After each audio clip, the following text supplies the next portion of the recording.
Welcome back. If you haven't paid attention to any of my episodes before or gotten to know me, my name's Kyle McCaw, and I've obviously made my money in real estate. And what I find entertaining and enjoying is learning everybody else's story in real estate and how they can say it's changed their life. And so I've got a good friend of mine, and it's so crazy how we met, and we're gonna get into that story. But Gerd here. In a normal world, we would have never met. But in the Disney world or Magic Kingdom world, all things are possible. So I would love to hear your story. I think it'd be great to share how you can say real estate changed your life. But like I was just mentioning off camera was how it created amazing memories for you and your family too at the same time. So let's introduce yourself and let's get into your story and how real estate changed your life. Absolutely. Thank you, Kyle. Man, I tell you what, I don't know if you know this about me. I got introduced to real estate when I was much younger, in my late 20s, early 30s, working in the oil field, renting houses to live in because I didn't know any better because that's what we grew up doing. Yeah. And I had a real estate agent that on the third house that I rented and was starting to think about buying, she said that, she's not going to let me rent another house because I make too much money. Mm-hmm. It's time to buy my own house and buy somebody else's house too. And I looked at her like she had three heads. Yeah. And exactly.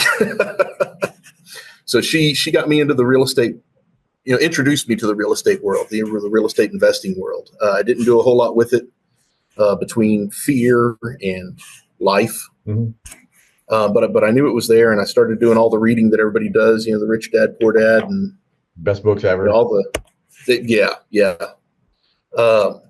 I lucked into a long-term rent house that was my family's that got inherited, mm-hmm. and we've done pretty okay with that. Fortunately, when I met my wife, she listened to me occasionally. And whenever the pandemic hit, I don't know if you said earlier, I work in energy. I work offshore in the oil field. It was your pandemic right now. You're off in a rig somewhere in the ocean. Exactly. I can't say where I'm at, but I am on the water somewhere on a large facility. Nice. I'm working for a company that you and everybody else has heard of. I promise you. Yeah, I'll do it. But when the pandemic hit, I was sitting in our little home office, scratching my head going, man, nobody's ever seen oil go negative in price. They were paying people to take it. I was wishing I had a swimming pool. Mm-hmm. And my wife walked in and she said, we went to Disney earlier that year when we made it to Disney in January of 2020, right before the pandemic shut everything down. We were there when it shut down. Oh, really? Yeah. I need to hear that story. Yeah, it was so weird. It was so weird. Yeah, that's nuts. That's mm-hmm. nuts. I was living in outside of Houston at the time, and I had friends at the Houston Livestock Show and Rodeo that were there when they turned off the lights, and mm-hmm. they said it was just wild. But yeah, I want to hear your pandemic Disney story. Yeah. We had visited Disney earlier that year. I'd never been to Disney before. My one stipulation was we're not going to pay Disney resort prices. Right. Again, I grew up with not a whole lot. I don't think we ever needed for anything, but that there wasn't a whole lot extra either. And so my wife went about finding the closest short-term rental to Disney that she could, and stayed in a gorgeous neighborhood there. And so had a great trip. I mean, it made the trip. It was the reason we were able to do it. Brought my mom and her folks, and had the whole family. Yeah, with those houses that are off-site, that's such a great multi-generational vacation trip, because maybe grandma and grandpa don't want to get into the parks and deal with crowds. Maybe they want to stay at the house and chill by the pool or read a book or whatever. It's really funny you say that. A good friend of mine that also works offshore. He's retired now. He's the grandpa. Just recently stayed at our house, and again, 3 generations. Yeah. So my parents will be there next week. Love it. Anyhow, so I'm sitting in the office during the pandemic, starting to actually worry. I'm really good at my job. I've been with my company for a very, very long time. But when there's no work, there's just no work. You know, it is what it is. And my wife walked into the office and she said, you know, I've been looking at the prices of those houses in that neighborhood that we stayed at, and whenever we went to Disney. And do you mind if I say the neighborhood that we're in? Oh, go for it. Yeah, there's no secrets. Yeah, yeah. Okay. No, she let me know that she'd been watching the prices on Zillow of the houses there in Windsor Hills. Mm-hmm. And, you know, of course, we're in this black swan event. Nobody's ever seen anything like this. Mm-hmm. Disney's never shut down for more than a day for a hurricane. And even then, they don't do it often. Right. Yeah. And so Disney had shut down. Airbnb had turned off their website. I mean, the whole world just kind of went dark, you know. And she said, you know, I've been watching the prices of these houses. And whenever Disney closed, they all went on the market. Everybody tried to sell their house. Yeah, everybody's freaking out. Yeah, exactly. And then a month later, they started dropping prices. So we had this conversation probably late May or early June. So I started looking at the prices, and we were actually looking for a house at the time. And so we had talked through the process of an FHA loan where you don't have to put down 20%. Mm-hmm. You know, you can get away with putting down, at that time, it was 3.5%, 4%. Right. Yeah. We were looking at houses down in South Texas to be closer to my mom. And she said, you know, we could go and buy a house in Orlando and move to Windsor Hills for a year and only put 3% down. Doesn't that sound great? Well, that's a good salesman. Oh boy, she sold the hell out of me on it. Yeah. And so, the next thing you know, that's what I'm doing in my spare time on rigs. You know, we were still working, thank goodness. Ended up finding a house that we sort of had a good idea of what we were getting into. It had been slightly updated, mm-hmm. Gently updated. I actually went to Orlando and met a real estate agent. I was okay buying the house without looking at it, but I wanted to know who I was talking to. Yeah. Yeah. And so I made offers on houses I'd never been into, but I knew the neighborhood. Yeah, absolutely. Absolutely. You know, that's one of the things with real estate. A lot of people don't have a hard time, have an emotional time getting around, is how can you buy something you've never seen? And if you want to talk about it later, we can talk about some of the stuff I've done with land. I've probably flipped 1,000 acres that I never set foot on. Yeah. Isn't that wild? It's amazing. It's absolutely nuts. What a magical time and place to be in. Mm-hmm. Yeah. All this internet, everything so accessible. Oh yeah. Yeah. No, I've put together videos of properties, and it wasn't drone quality, but it was close, you know, and people had a really good idea of what they were getting into. I've never had anybody come back and say that they weren't happy with what they bought. So it's absolutely cool that all I have to do is pay for an internet connection now. And we're in a time now. I mean, dude, I'm floating in the middle of the ocean, mm-hmm. of a body of water. Mm-hmm. I'm a long way from land. Mm-hmm. And I have fiber internet out here. What a time. What a time to be alive. Yeah. So anyway, we put our 3% down. We bought this house. I didn't want to put more than 3% down because we were in a pandemic. We didn't know what was going to happen. I might not have a job in 2 months. Yeah, so we kept as much cash in the bank as we could. We moved to Orlando. Within 2 weeks of being there, both air conditioners died. So glad we had money in the bank. Mm-hmm. Got to spend a year there. One of the really cool things that happened, because Disney had closed their doors, there were a lot of laid off cast members around. We had 2 very young children, and we were looking for babysitters. We got on care.com looking for babysitters, and we were able to find a laid off Disney cast member who had a roommate that was also a laid off Disney cast member, and they ended up being our babysitters, and over the course of a year, some of our best friends. Man, I bet you that was so difficult for them at that point in time. Like, exactly. Like that was. I mean, that's. Yeah. So these were both. These were both into the pandemic, where I was fortunate that we kept going. But like when you're in that tourism industry and it's just done, yeah. Well, what I tell you what, these young ladies had it even harder. They were in the Disney college program. Mm-hmm. And so they're wondering if their college is still paid for, you know? Yeah. And they didn't even come back with that college program for a long time. Like it took a while to ramp that back up. Yeah. Yeah.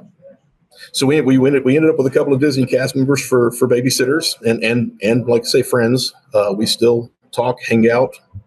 They come visit us in Texas. We've been to Florida. And, we hang out. One of the cool things that happened with that. So during the pandemic, they couldn't just fly us offshore. We had to sit in a hotel for a week or 14 days to what they called quarantine, right. Make sure that we didn't have COVID, bringing it out to a facility. And so my time away was amplified. Yeah. Normally I'll go to work for 2 or 3 weeks, and that takes 3 weeks and turns it into 5 real fast. Mm-hmm. Not only does it turn it into 5 weeks, it means that all the other guys that do what I do are working a lot more. Mm-hmm. And instead of demand going away for us, it actually went up for the guys that provide the service that we do. Right. Yeah. So in a year of our family living in Orlando, I think I got to be there for about a month and a half. Oh, that's such a bummer. But your family got to be there the whole time, right? Exactly. And Windsor Hills is an amazing neighborhood. Security is excellent. I had no problems leaving my family there and knowing that they were safe. That was that was one of the reasons I bought into that neighborhood, is because of the security. Because when I was looking for a vacation rental, I decided Florida was, I wanted to be around that Disney bubble because I figured all year round demand, yep. Weather's ideal. It was a place to go and create memories. But with buying in a community like that, you had people that pick up your trash every day, the telephone and internet and all that, the cable TV's all included with HOA fees. Yes. The landscapes paid for with the HOA fees, the security guards that let people in or out, the wall around the community, all that's included. Yeah, the price we pay like $500 something a month for that, and when you add what it all comes out to, like, that's not a bad deal. No. I tell people what our HOA fees are, and they have a mini stroke, and then I tell them what all it covers. Yeah, and I mean, just having fiber internet, they put that in while we were living there. Mm-hmm. For most folks, that's $120 a month. Yeah. It just really adds up. I think we get a really good fair trade for our dollars. I think. No, absolutely. The value that we get for being owners in that neighborhood is exceptional. Mm-hmm. What did you do to the house once you bought it? Well, like I say, we lived in it. We had a 3-year-old and a 4-year-old at that time, and so cosmetically we didn't do much while we lived in it, because I had a 3-year-old and a 4-year-old. Right. My son became a professional at peeling the paint off of his wall. And that's the reason I don't have hair on my head anymore. It's because I ripped it out. Every time I'd come home, there'd be another 6 square feet of paint missing in his room. And apparently that's something that kids just do. They pick things. Yeah. Knowing more about that neighborhood and the homes is when people buy those homes like you did and like I did, you really buy them knowing that you're going to doll them up or make them more elaborate. Yes. And so I'm sure you knew that you were probably going to do something to it. So it probably didn't hurt too bad. No, absolutely. It drove me nuts because it was happening, not because anything was getting broken. Yeah. Right. Like I say, both ACs went out in the first couple months that we were there. Blessings and curses. The inspection that we had done did not point out the fact that the inside units, the condensers, apparently never had an air filter in them. Oh, wow. And so whenever we started seeing water run out from inside the walls, the AC company came and they pulled out about 10 gallons of dirt from that condenser. Wow. Got all that changed out. That was a hickey, but there aren't, if I'm going to have a short-term rental, if I'm going to be paying the electric bill, I want a newer than 10-year-old AC in that house, just for efficiency's sake. Well, and we'd stayed in a relatively new townhome once. We went to Disney multiple times before buying in there. And it was on the north side of Magic Kingdom. On the back side was that Windermere or something of that nature. I think you're correct. Yeah. That neighborhood, it was really nice, but the AC went down, and the person that was our host was like, well, just give it some time and it'll come back on. And we're like, and then we're at the park all day, come back, and it's hot. We're trying to turn all the fans on, sleep on the floor downstairs, and then later she's like, okay, well, it's late at night and it's going to be an emergency call, which is going to cost me $200. So can you just wait till tomorrow? I'm like, no, I'm on vacation. And I swore to myself I was never going to do that to somebody. No. When we bought our house, the ACs, they worked, but they weren't great. So I just replaced them, and I overdid it because I wanted to make sure that my guests never had that problem. Sure enough, after a couple of years, I did have a challenge because one of the motherboards went out crazy enough on one of them.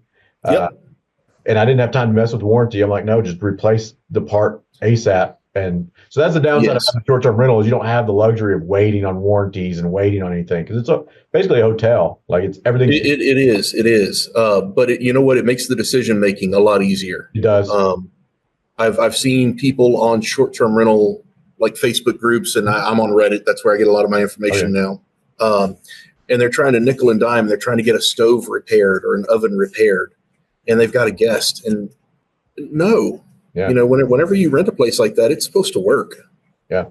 I've had friends let me know that there were cabinet or drawer pulls missing out of one of the doors in our cabinets. That's fine. You can open the cabinet. Mm-hmm. It's strictly cosmetic, and I will get that fixed by the end of the week.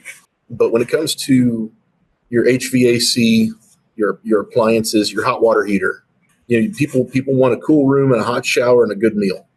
And I don't think that's too much to ask for.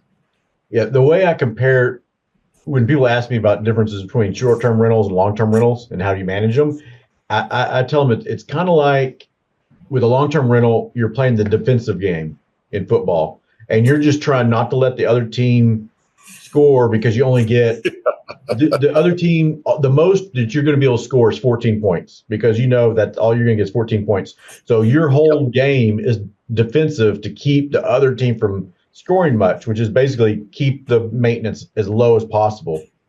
So you've got to only let them get 3 points or 7. If they hit 21, you lose money that month.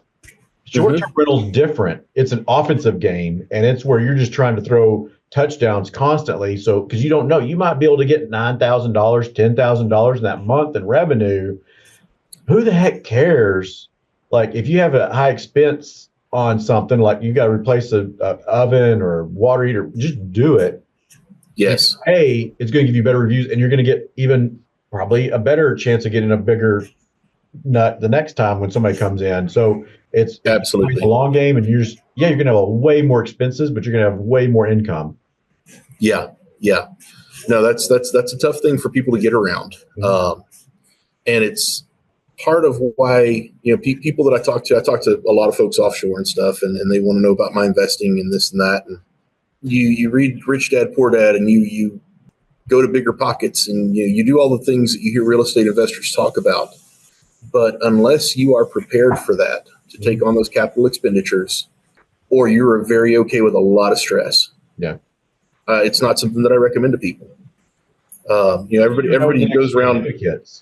And you could be say what? You don't know when the next pandemic hits, and you're down for 3 months. Bingo. Yeah. I have to know that I can pay that mortgage for 90 days, 180 days. The goal is a year, but I'm not there yet. A, with nobody staying there, and B, with me not having a job.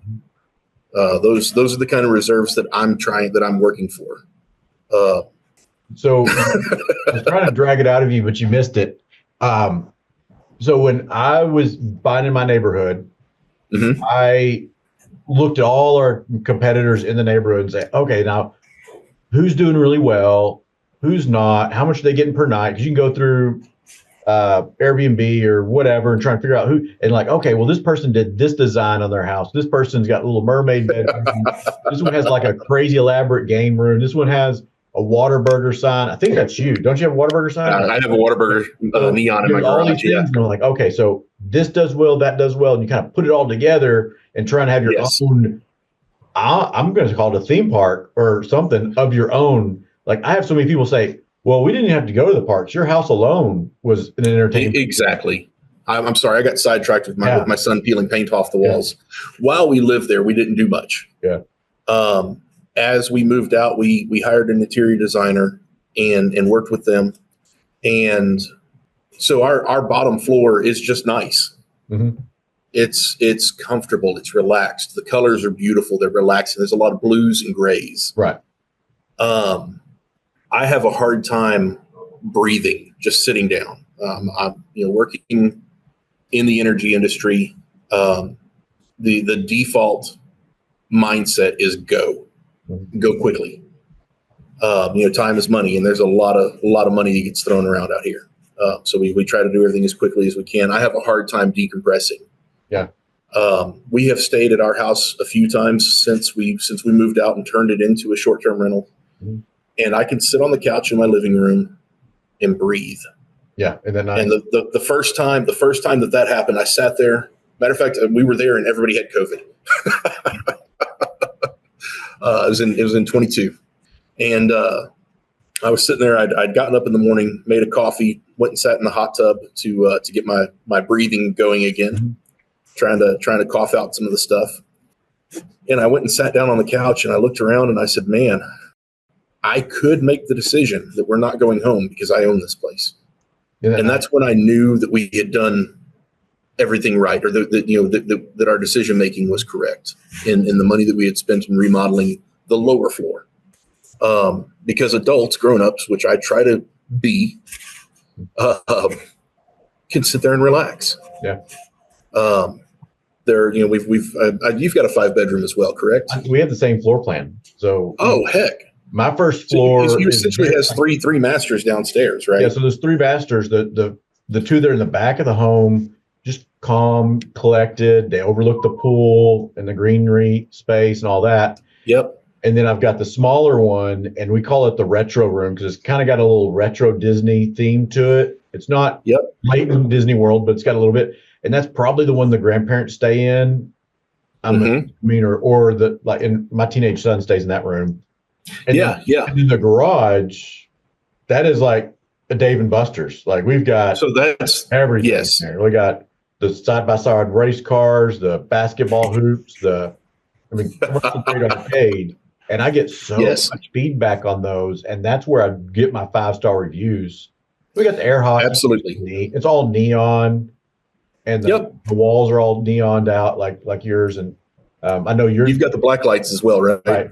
And we had problems with ours, but I had them just replaced because I was just tired of not figuring out how those things worked. I've got the same problems, and I think I'm going to just make a dedicated trip and go do it. Yeah. I'm frustrated trying to get somebody to help me get it squared away. Yeah. I'm just going to go fix it and be done. But yeah. On the upstairs, we did a Harry Potter themed bedroom. Yep. And that one's been a hit. And then the other one's a Star Wars bedroom. So we've got like Darth Vader on the wall, 3-dimensional, and it's just a little baby Yoda, nightlight, things like that. And we get a lot of good feedback on that too. And then relaxing pool and hot tub, like we get a lot of positive feedback on those. Yeah. So whenever we did ours, whenever we were shopping for a house to stay in October, September of 2019, I realized then that my eyes were getting drawn to the Airbnb photos that had the arcades. Yeah. And I mean, it's obvious, you want to go where the fun's at, right? Yeah. Now grandparents want to provide that for their grandkids. Exactly. I'm cheap, and so that's not where we stayed. Mm-hmm. Yeah. Well, that was me. It was the craziest thing. So when I stayed in Airbnbs, we were paying like $89 a night for like bingo condo. A little farther out, Windsor Palms was the first place, or just the $99 townhomes. We stayed in a dog-friendly or pet-friendly townhome in Windsor Hills, and it was beat to hell. But we loved the neighborhood. But it was the cheapest one we could find, and they took their dog. And what's funny is now we get to go to a house that I would not pay for myself because absolutely. Well, maybe I would like. If I was to pay for my house, it's only because I had profits from my house to pay for it. Yeah. So like our vacation home now, like it's $3.25, $3.50 a night, which is nothing when you think about what they get for their dollar. 5 bedrooms, Exactly. 5 baths, a pool, hot tub, commercial grade arcade, kitchen. Like you can't walk to Disney World, but you almost can. Like everything is right there. Absolutely. Really, those houses should be going for 5, 6, 700 a night, but there's just a lot Yeah. of competition. But Yeah. it provides an amazing vacation and memory maker for my family because we have it. Yep. You know, it's Yep. No, you hit the nail on the head there. Getting to use our own place is really, really cool. It's still tough for me because I work, I have a job for a living. So right. It's tough for me to walk away and take time off. But that was one of the things that we talked about when we started this was, number one, we're not going to go back and enjoy this house until we have 5 guests. Mm-hmm. And that was my wife never worked so hard to get 5 people in that house. I bet. Well, it's fun. It's actually, I find like I deal with a lot of tenants, or my team does, but I do the short-term rental management, and I love providing amazing vacations for people. Like I just think it's so much fun knowing that they're going to go and they're going to have a blast and they're going to make these memories that they're going to have forever. And they're going to talk about it when they go home to their friends, and their kids are going to say, you wouldn't believe the place I stayed in. Like there was a full basketball arcade game in there. Like you just can't do that in a normal job. No. And I tell you what, it's one of the things that I love about my job. I'm sorry, I'm digging something up to show you. Oh, that's great. I carry pins with our website on them with me. I need to start doing that. Yeah. I've got 30 of them in this little pouch here, and I'm flying out tomorrow. I'm going to leave at least 15 of them around. Mm-hmm. I always carry a brand new pin on me, and there we go. They're in the training room now. Does that work? Do you think you've gotten bookings from it, or is it just created conversations? It creates conversations. People get to talking. People get excited. Mm-hmm. I think I can definitely say that it's done that. Yeah. I have friends that I work with, my colleagues will now send me pictures from facilities or vessels that I'm not on, that I haven't been on in 6 months. Mm-hmm. And they'll find either one of my pins or one of my stickers. I give out stickers to everybody. I'll leave stickers on tables. Working in the oil field, everybody wears a hard hat. Everybody's got hard hat stickers on. Mm-hmm. Our logo is a manatee. The name of our house is the Manatee Manor. And that's how I found it. Oh, really? Yeah. So you were on a Facebook. Too funny. You were on a short-term rental Facebook group, and so I live in Dallas Fort Worth area, and you live down in Houston. So our paths were not going to cross. And when we're at the vacation home, we don't see our neighbors too much. I walk that neighborhood like crazy, but we probably wouldn't have crossed each other. But short-term rental Facebook group, and you're like trying to get ideas for what to leave for your guests. And you had I forgot about that. Yeah. Bag that had the Manatee Manor logo on it. And you're like, oh, you put some pins in here and some other things. And I'm from when I was like doing espionage for all my neighbors and trying to figure out what are they doing. I remember you had a logo and it looked very professional, and your home really stands out. So I encourage everybody to look up Manatee Manor. And it was, and it had a water burner thing in there. So you're like, oh, that dude's from Texas. So that was all neat. And then I posted that. I don't even know if I mentioned that I was in your neighborhood, or I might have, but I said, I think I might have said, I'm in your neighborhood. I have our Disney Home, ourdisneyhome.com, and I leave ponchos out for people because every time we're down there, it rains at 1 o'clock in the afternoon or 2, and everybody wants a poncho, and I get them by the gross, and it comes out to like 50 cents a piece. And so I actually wondering where you got them.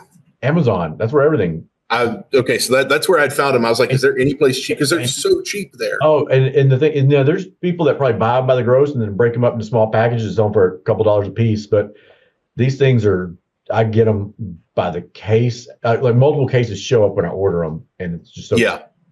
No, that's I having had the little bit of business background that I've got. I'm real big on buying in bulk. Mm-hmm. And so if you ever need ink pens, I've got about 40,000 Manatee Manor pens. But I was wondering if you found a better deal than Amazon on your parkas. No, but but that one's been really popular. We've gotten good feedback on that, and it's those little Okay. things that people notice. And the thing is people don't remember what you've said to them, in 5 years down the road, 10 years down the road, but they remember how you Yep. feel. So if I help them feel that experience as much as anything else, oh well, oh this was $350 a night. Well, whatever. But if I made them feel special or feel something above and beyond what Yes. other houses do. Like most houses you stay in, you're like, oh, here's the key, you know, strip the Yep. bed before you leave. Like, no, like we do. No. Yeah, I don't run it to make a lot of money on the margin. I just figure if I just provide an amazing experience, and even if I just break even, I'm still happy because of what I did. So, Yeah. Yeah. No, absolutely. The goal for me is to make sure we break even. mhm. And everything beyond that is gravy, right? I count us as being incredibly blessed, to be able to afford Disney at all. Mhm. That puts you in the top single digit percentages of the world. Yeah. B, to be able to own a house in Windsor Hills, the closest, gated neighborhood to Disney. Mhm. How amazing is that? Yeah. So, this is already filling our lives with joy. The next thing that I get a kick out of is being able to help somebody else Mhm. make those memories. And I mean, we got with a local vineyard or local winery. We took and had wine labeled with our label on it that, whenever folks stay there, they get a bottle of wine now. Oh, that's fun. Nobody asks for that. Nobody pays extra for that. That's 15, $20 a client or a guest that we're not profiting on. Yeah. But we're in it to make memories, and we're in it to help other people make memories. And one of the things that these catchphrases that we hear in the real estate and the business world is the more people you help, the more wealthy you'll become, and things like that. Like I say, as long as we're breaking even, I'm happy. And I think those good vibes will come back to see you whenever you need them. Yeah, and that's really just from the cash flow perspective, because you got somebody paying down your mortgage. I mean, heck, you put down 3%. They're paying down your Absolutely. mortgage. Then you're getting hopefully appreciation. It's Florida, like it's different. It like goes up and It is. down. I I tell think you a what. little down, but it's still way up from where you and I bought in. And then, Yes. you got the tax benefit alone, like that's pretty nice. I don't know if you did a cost seg, but I did a cost seg analysis my first year, and man, that saved my rear end that first year on taxes. It was really nice. Yeah. So we actually had our taxes redone from the first. Had an accountant go back and redo it, and the difference was phenomenal. Yeah. I did not realize what kind of difference that was going to make. It makes you want to buy a vacation home every year. It does. It If you got does. a W-2, man, you get almost all your money back. It's insane. So there's actually, let me see if you can see my bag here. Yes. Bigger Pockets book that I'll hawk for them real quick. Yeah, absolutely. That's a great group. The book on advanced tax strategies. I Googled cost segregation. I Googled all kinds of stuff trying to understand how to do better on taxes, because we were just breaking even. And I knew that there were other ways to make money than appreciation, but I'm not a businessman. I didn't understand taxes. And this book, for anybody that hears this, if you want to get into better strategies, particularly for W-2 people, this is the book.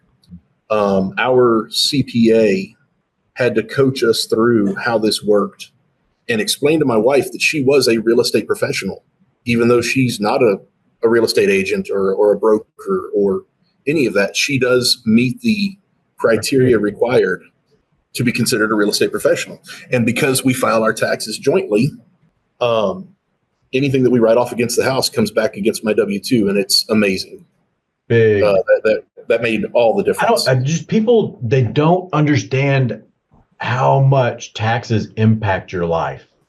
And no, and it's like credit card interest. People don't understand how much it changes. It's not cheating taxes. It's like learn the game and play it to your best advantage, and it will be an amazing tool in your tool belt. Yeah. Exactly. It's like a good quarterback sneak, a good onside kick in football, a good push play in football, a good trick play. There's nothing against the rules about it. Matter of fact, the rule book was written saying that you can do this. practice it. And just because a lot of people aren't doing it doesn't mean it's wrong. Yeah. Practice it, get good at it, and you can do really well with it. Mm-hmm. And I'm still trying to eke out ways to better handle taxes. Again, my W-2 job carries me everywhere, keeps me away from home a lot, so I don't have a lot of time to focus on this. I pay probably way too much for a CPA. Mm-hmm. But that's been our guiding light so far. Well, having a CPA has been the best thing ever for me, because I remember back in the day, even before I really had a whole lot going on, trying to do my taxes, and I just remember getting so like headaches and like spending 2 days just trying to pull all that stuff together. And now that I've got, in-house accountant, like I just email everything to them when it comes in, and I don't think too much about it. And I just, they just take care of it. And man, there's so much value in that. Absolutely. Absolutely. Like I said, we probably pay way too much for him, but I still employ him because he's been worth more than I've paid him. So yeah. And one day I won't be working offshore anymore, and I can devote more time to this. And I probably won't be paying as much for an accountant, because I could step in and start doing some of those tasks that we hand off, Yeah. Well, you can also, so I have 3 accountants. I've got a little different kind of situation, but I've got 2 of mine are based in the Philippines. They're $1,200 a month each. One of them's a licensed CPA. And I never thought about having a VCPA. Yeah. That's cool. Like, so my CFO, he's like, hey, I really would like to hire 2 bookkeepers. And so he went through, and he had worked overseas government contracts, I think in Dubai. And he's like, well, I had a whole bunch of Filipinos, and they were amazing workers, and I still got a few connections from that. And I'm like, okay. And then all of his friends, they'd already found other projects and were paid a lot more. But he went through I can't remember the name of it was onlinejobs.ph, I think it was. And he interviewed, and, he's a CFO, so he knew the questions to ask, and they knew what they're doing. And, they put all our books together and keep everything organized for it. It's kind of amazing. And that's awesome. Around the world, and they're making a good living for where they live, and I'm getting a good work for what I'm paying. For $1,200, they are knocking it out of the park for where they're at. Right. Absolutely. I know in the land business, a lot of guys hire VAs that are Philippine based, and they're nowhere near that. And they're still worth their weight in gold. Mm-hmm. So yeah, if anybody's listening that decides they want to do the virtual assistant thing in overseas, there's a lot of value there. Just be prepared. Do your research on what questions to ask. So there's road bump. I mean, sometimes it's amazing, sometimes it's not. When you get a good one, like, man, like you're changing their world. Yes. And you're getting a lot of help at the same time that you would not be able to afford. Otherwise, it's not like you're giving a job away from somebody you wouldn't have hired an American because you couldn't afford it. But now you're able to get a higher level service because you're able to keep somebody overseas employed with a good wage for them, and then something that you can manage as a business owner here. So. Yeah.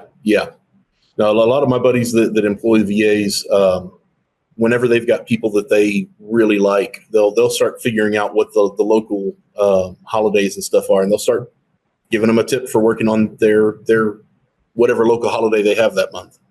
Yeah, and tell them to take off that day. And they're used to it. Like that's a kind of a prestigious job, is to be a VA, virtual assistant for an American or Aussie or somebody else, somewhere else that's a higher living. And so they already know, I'm going to work your time zone if you want them to. And they know how to, like, their English. I mean, I've got 10 and 5 based in Mexico, and 5 that live in Mexico, but they've all lived in the United States or grew up in the United States for at least 10 years. So like one of my nice ones, Ricardo, amazing dude. You'll probably listen to this. But he grew up down the street in Farmers Branch, like right in DFW. And he went back to Mexico, and he's living the dream. He's fishing in the Gulf of America or Mexico, depending on your preference, and then not even get into that conversation. Not get into that conversation. But then he's going cooking fish on the beach in the evenings, and he owns a rental home himself already. Like he's good for him. Doing well. He's living like a rock star down there, and he's such a great help here. That's cool. How did you find your Mexican-based VAs? So that's something that I haven't run across. I went to so there's a company, Anquium. Anquium, they specifically hire for property management companies. I think they branched out, but their start was in property management. And so they do the background checks because it's different over there. Like they don't have the same background checks that we have. So they look at references and all that. And so with Ricardo, he worked at HP, like call center. So when somebody called in, like their printer wasn't working, he could talk them through over the phone how to take their HP printer apart and put it back together over the phone. I'm like, that's impressive. You do that, you're a good communicator. And the other thing is if a VA has worked in an American company's call center for more than 6 months, that tells you like there's something special, because what happens is the American call centers, they ramp up and down based off of the season.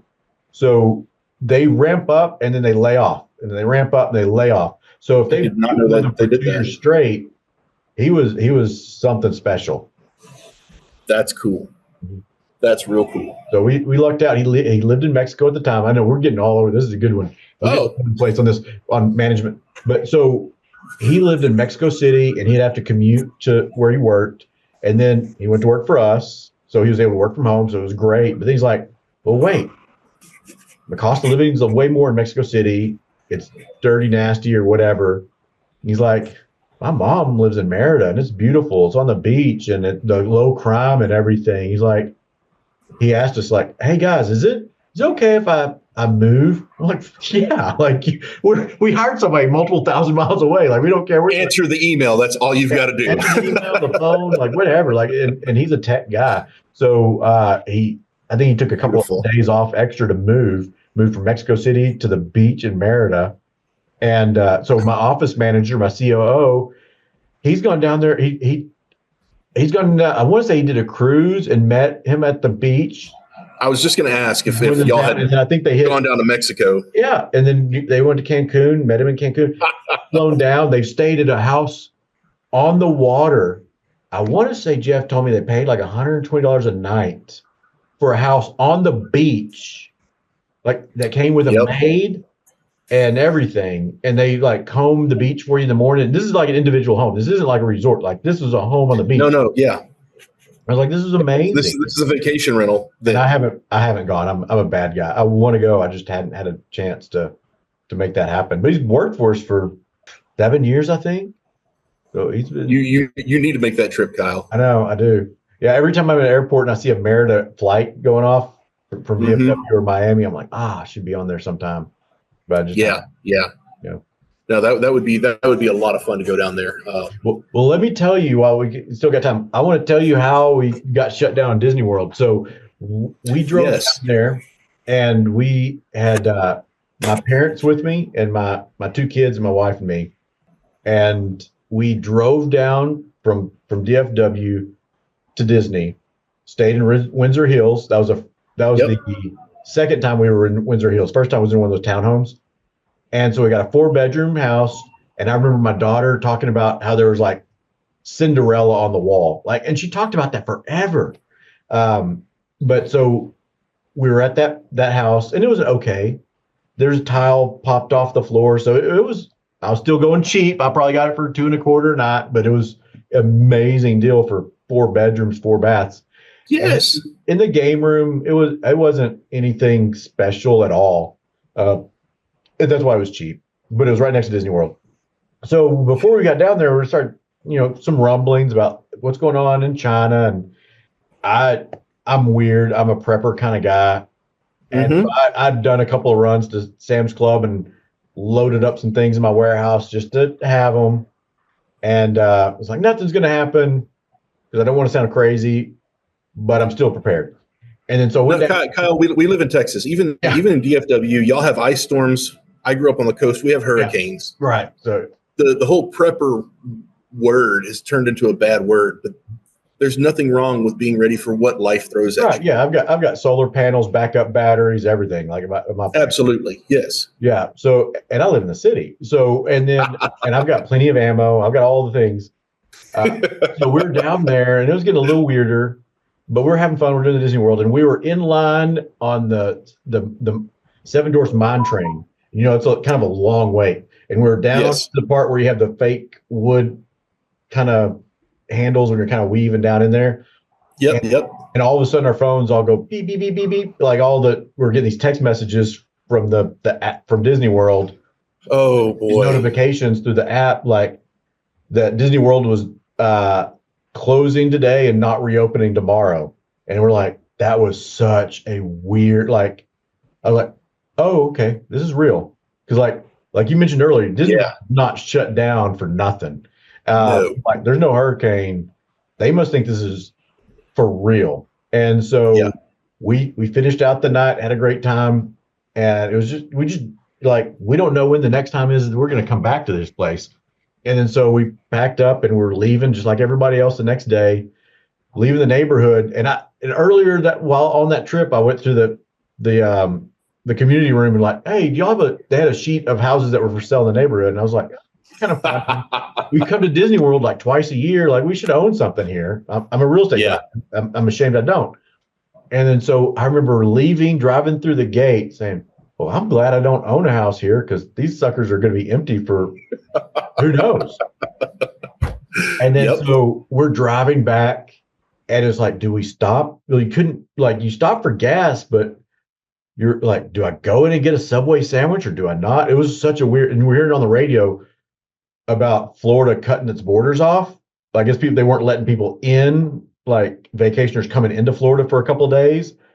And so it's kind of like, well, are we going to be able to leave Florida and get into Texas because we're going through all these states? So that was a real weird trip. And then fast forward a few months, and I guess I did pretty good. I had some 1031s going on and all that, and I'm like, heck, I'm going to take some of my 1031 money and throw a little extra cash, and why not? And then I got a deal down there. I'm not going to say it was crazy, but I think I paid $500 for it because I figured about that time it was like 100. The way I figured it was about $100,000 per bedroom. If you looked at the neighborhood back then, Yep. Now it's a little bit more. I think it's about $650 for our house. I don't know. I think $650. There are houses on the market that are not quite as nice. Because I think your house and my house are very, very nice houses. Identical. I think they're pretty comparable. Yeah. Your game room's a little bit nicer. Like, I want a house like yours, so I dolled mine up like yours. I've seen houses that are similar to ours that are on the market right now for $650, $625-ish. Mm-hmm. And they're not, I mean, they didn't sell in a week. I haven't been really watching it real close. And I expect that to fall. I mean, I knew whenever interest rates were zero that the value of real estate was going to go up, and I didn't think that it was a real price. You know, that's the reason I'm renting a house now in Texas, is because whenever we moved back to Texas, I wasn't going to pay what they were asking. Mm-hmm. I've waited 5 years now to buy a house for my family, and the money that I've paid in rent is less than how much houses have depreciated for the house that I'm going to buy for my family. Mm-hmm. Does that make sense? Yeah, I think so.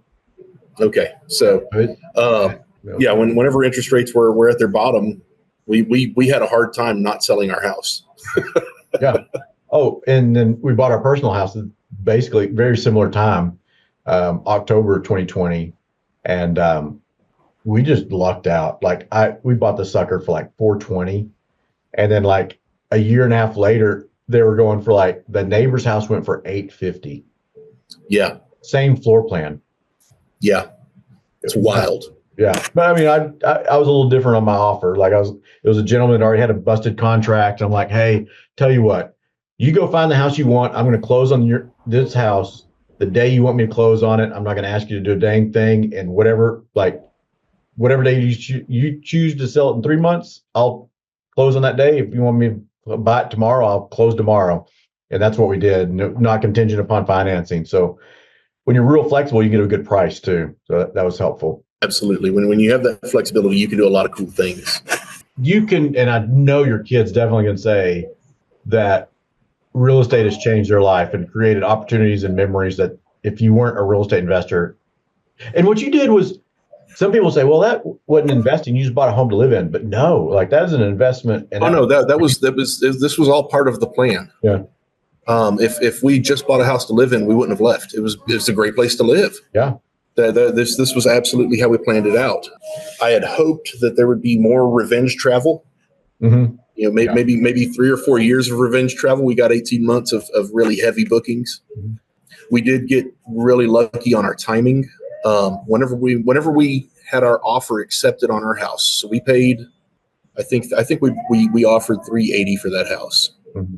We got the offer accepted and we went under contract, and probably about a week before closing, Disney made the announcement that they were going to reopen. And the person that we were buying our house from came back and said, if for any reason we want to back out, that they would not hold. Yeah, of course, because all of a sudden they paid $100K right after that. Yeah, because it was getting really weird there for a while. People are choking on their wages. Yeah. And I tell you what, I want to say a couple of things that normally I don't say. I feel like I'm bragging, but this is not a place to brag. This is an education thing. You want people to understand what out there is possible. Exactly. And I tell you what this is something else that one of those ancillary things that you don't think about, or you don't put A and B together. One of the things that this has caused, my wife and I enjoy art. Mm-hmm. Our first trip to Disney in 2020, we went during the Festival of the Arts. It wasn't a plan. It just so happened we were at Epcot whenever Epcot had the Festival of the Arts. And my mom was an oil painter. She taught oil painting for 40 years. Cool.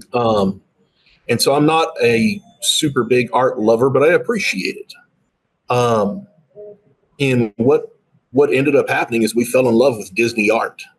It has an extra appeal, like the vibrant colors. Yeah. Yes. I know what you're talking about. I like it too. Yeah. And so, we whenever we were there, we went during the Festival of the Arts again. We started meeting some people. I'm now friends with a dozen Disney fine artists. I wanted a special painting that, my daughter was dressed up as Tinkerbell one year for Halloween. And there was a Disney artist that, he didn't make her Tinkerbell because she wasn't Tinkerbell. It was my daughter in a Tinkerbell costume. Mm-hmm. But the painting that we got was magical. There's glow in the dark paint and stuff in there, and it's really cool. We became friends with the folks at the fine art store there on the boardwalk, just outside Epcot.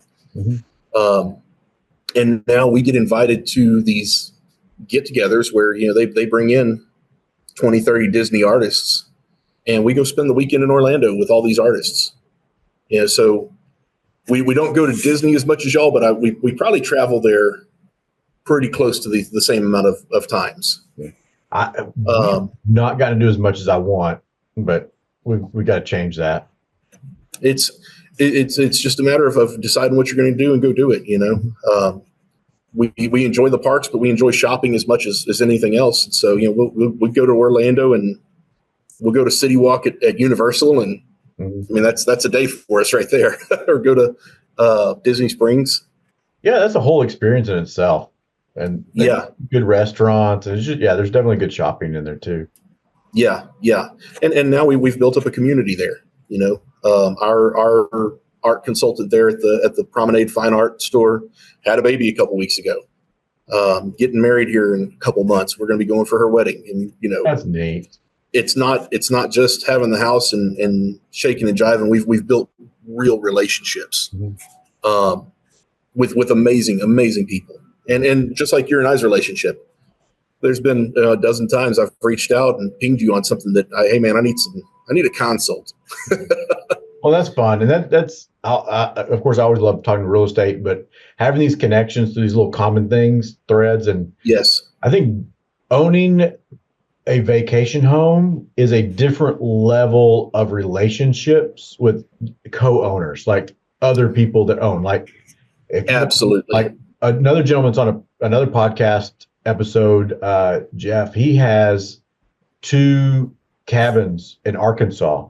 And so it's a different feel, but the owners know each other. They have this is the cleaner I use. And this is, and it's a like-mindedness, I guess you would say. You all Yes. like the same football team. Well, no, you all like the same type of things to do, and so Yes. you naturally have more fun together. Yeah, absolutely. I've got the long-term rental in East Texas that I'm in the middle of selling right now.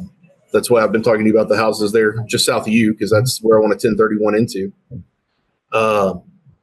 And talking with the other owners of the houses in that community that I'm selling from, you feel like, or I have gotten the vibe that I'm dealing with my competitors. Mm-hmm. Like they treat me like a competitor. Right. All of the short-term rental owners that I have worked with or been around have been one of the most welcoming crowds I've ever met. Mm-hmm. Whenever there's a group of owners that get together in Windsor Hills, they'll get on the private Facebook feed and say, "Hey, we're all going to be at this address." And I'm never here we there go. when they do that. Yeah. It's definitely, if you have the opportunity, make it happen. It would be worth flying in for. And there's people from all over the world that own in our neighborhood. Like we've got a lot of Brits, a lot of Canadians, people from all over, like Michigan and Illinois. And I'm sure there's more South Americans. Is it really? Oh, there's only a couple of, like, you and me are the only Texans that I know, but I don't search everybody to try and figure out where they're from. Yeah, I know. I know that there's one other Texan. I can't think of their name, but I know that I've interfaced with them at some point, or found them. I stumbled across them somewhere. Texans are special. Like, you have your Whataburger sign. I've got a hidden Mickey, Texas A&M Aggie Mickey. I was going to ask if you had an Aggie, something hidden in your house. Oh yeah, I do. Of course, I can't help it. Yeah, I'm surprised I only have one thing. We'll probably come up with some other ones later. I'm surprised you don't have a room that's painted maroon. Yeah, well, I tried to keep with the Disney theme, and I wanted to be a broad appeal. There's definitely the temptation. Now, we say that I've got a long-term rental, which we used to live in the home in Fort Worth area in our neighborhood, but the back, it's a 1 acre lot. So we have the house up front, and the back, it's got an old barn. And I had some Texas Tech students that did internship for me one summer. And at the very end of the summer, I had them paint my barn Texas A&M maroon with a block Texas A&M on it. And so they still talk about that. They think it was so much fun being Tech Raiders painting an Aggie barn. I'm saying, hey, get used to it. You're always going to have to work for an Aggie. Like, we're always your boss. Ooh, and wow, you went there. Ironic. One of those guys, he worked for me all through college. After he graduated, he wanted to come work for me. I was like, dude, you got better things in your life than me. And then so he worked somewhere else for 2 years, and then he came to work for me. And we opened up an insurance agency, and he really runs it. He's done an amazing job. And now he's part owner of that. So it's kind of funny that he's gone all those years. Awesome. And yeah, Aggie was his boss, but now he's business partner. So that was kind of neat. Very, very cool. Talk about the places that real estate takes you, man. I mean, it does. And the friends you meet, it's a different world. Like, I've got a barbecue group. We meet up every month and just talk real estate and eat barbecue. And it's just a blast. I did not know that you were a barbecuer, sir. I eat it. One of the buddies, and he's on here, Andrew Postel. He's one of the guys that's been interviewed on my podcast. Mm-hmm. I think he lives off of barbecue and cigars, because every time he's at a barbecue place every day, and he's probably at cigars every other night, and then concerts every other night. But so barbecue's big up here. It's not as big as Central Texas, but it's still big. I got you. No, I think I said earlier, I've got a bunch of bacon at the house. Yeah, did I say that, or it might have been in our message beforehand? Me that you had that going. Okay. Yeah, no. As soon as I get home, I've got 40 pounds of bacon that I'm smoking, and once that's off the pit, I'm going to throw a brisket on, and that's what we're going to eat while I'm home. That's what I miss. I'm not that talented, and I'd much rather just drive over to the nice barbecue. Because we have so many. Like, we've literally got probably 6 really good barbecue places within 30 minutes of my house. And it's like, yeah, no. The only reason I do that is because I enjoy the process of it. Right. Yeah. It would probably be cheaper if I just paid for barbecue for everybody. It would be fun. It'd be fun to get into that. So. Yeah, no, it's made it interesting. I make my own pastrami now. That's impressive. I'll cure brisket and smoke it, and then we have Gerd's Rubens. There you go. It's fun. Well, I wouldn't take up too much of your time, and so we probably hit the about probably 45 minutes on the podcast. So I just wanted to make sure that everybody knows that there's so many different ways to get into real estate. And your way that you got into having a vacation rental during the middle of the scandemic or pandemic, depends how you look at it. And potato. You used an FHA loan to move to the Magic Kingdom, basically. Like that's a story that like nobody else has. Like very few people are like, hey, the world shuts down. Where are you? I'm going to move to Disney World. And I just think that's such a neat story. And it's like the end of the Super Bowl. Yeah. The world's shutting. What are you doing? I'm going to Disney World. Yeah, like that's exactly right. So I just think that's amazing, like taking that opportunity and then creating all those memories for your family, but then to other people too, and make money doing it. Like that, like where else? Yes. That's such a unique opportunity. No, absolutely. Absolutely. It checks a lot of boxes. Each of these things, any of those things that you just mentioned could be someone's pinnacle. I know. Isn't that amazing? And we're so blessed to be able to live, I feel like I'm a mountain climber except I'm not climbing mountains. Yeah. The equivalent. Yeah. Yeah. We're lucky to have more than one house. Like there's so many people out there that their whole life ambitions maybe to own a home. And then you've got, and we didn't even get to talk about your land deals. We'll have to do another episode about your land deals because I think that's a fascinating thing too on the land flips. It is. I was talking to my mentor in the land business the other day, and apparently it's that whole market, the whole business model got very saturated. Mm-hmm. A lot of folks got the idea that it was easy money, and it's not hard. But we're starting to see that unwind some. Finding those people deals have been marketed too hard. Yeah, I'm sure it's hard finding the opportunities, but once you get one, it's very easy to sell it because everybody. I mean, that's part of the reason part of the way that we were able to move to Disney. Mm-hmm. I just closed on a great land deal. I bought my first 40 acres in West Texas for $4,000 and sold it a month and a half later, right before we moved.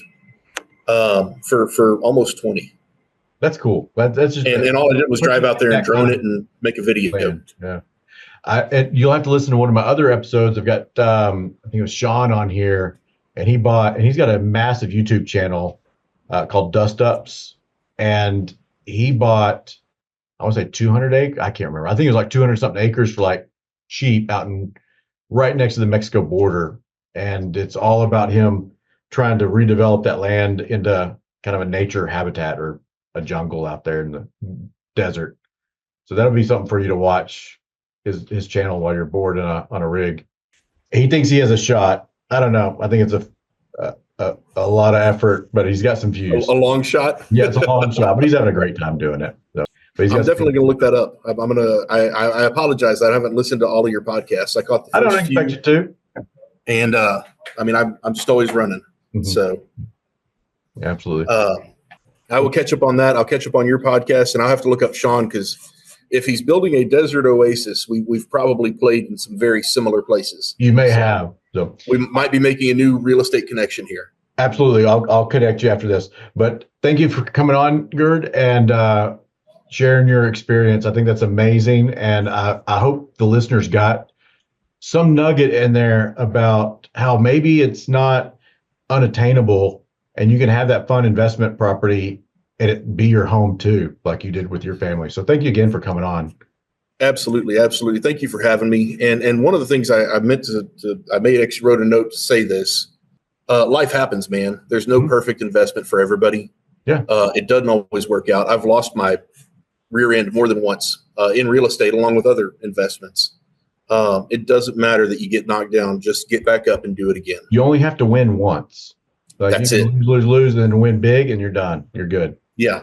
No, I've lost big a bunch of times, but I've had 3 or 4 really good wins, and I'm living on cloud 9, man. There you go. Thank you, man. Thank you, brother. We'll talk to you later. All right.